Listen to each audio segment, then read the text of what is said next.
adlaw para ang tao mutuo para ang tao manipayon. No? So tapos ang ginahanglan sa usa ka tawo. No? May suod din sa ato ang ebanghelyo ay pinakalunod na bulagway sa usa ka Dios no Amahan. Ang Dios no kaluoy ipadayag ngadto sa iyahang anak. Gitawag ini sa sabingay o prodigal son. No? Prodigal son, ang usa ka anak nga ang manghod na ngayon upahin ngadto sa iyahang amahan. Na ngayon katigayunan na sa tagpuhin pa ang amahan. Di ba usa na ka-insulto sa usa ka amahan? Mabuhi pa lang galing ka, di pa ngayuan na kang bahin sa imong anak. Kung mo mga ginikanan, ino ko sa imong anak, maasa ako ang ani.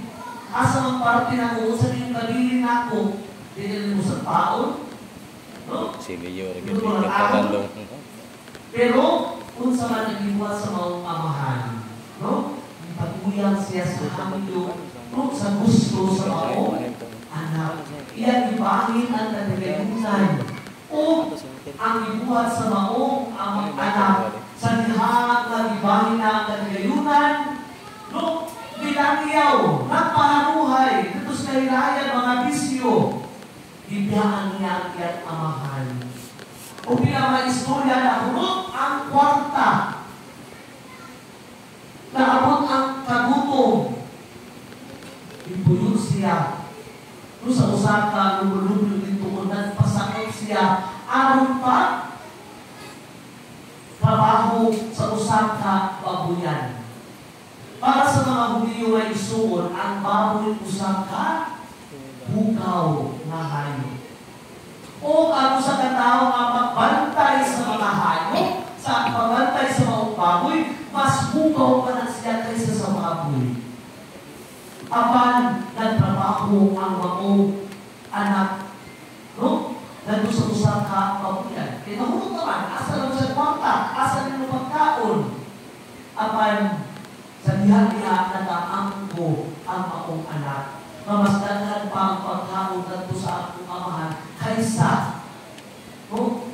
sa nagbantay siya sa mga babuyan.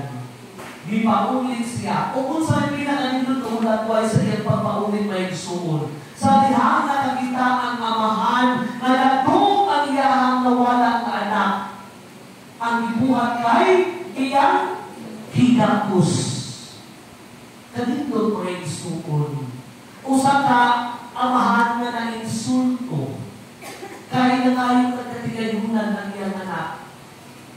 Ako sa kamahan na nagpundar o dugay ngay gayon para na makatagan o kayuhan ng anak. Pero anak, luling ayaw, napahaluhay. Ang nagusik-usik sa kwarta, nagyaguan sa mga mamahan. Ang mamahan, maupagani, unang hintagan, padungan to sa iyang anak. Kung iyang itapos, kung iyang ihalo. Di ba may sumo sa atin ikaulagway sa usatang amahanong kaluoy. No, kabisan dani, no, kamong mga kinikanan, bisan mo sa mga kasalbahi sa inyong anak, bisan mo sa mga kabisyoso ang inyong anak, sa natapusan, malukoy na niya ka. No? Dali na kung inyong anak, mamagdos, no? Ang inyong anak, no?